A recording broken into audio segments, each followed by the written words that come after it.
As you all can see, South Goa District Hospital, Primary Health Center Shiruda, and other hospitals have been left without any bed for suspected COVID-19 patients or people that are tested positive.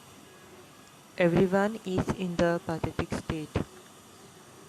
Many people of Goa suffers as an unavailability of beds for their dear ones, but this is the sad reality.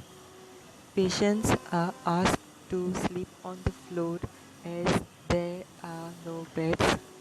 People die due to lack of oxygen, no oximeters.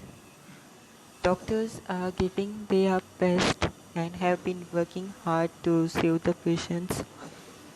But the sad reality is that the doctors are also going through a terrible condition where they are overburdened and stressed out. Our healthcare infrastructure of Goa is totally failed. Shame on the government for such pathetic healthcare system, and I request Goans to take care of their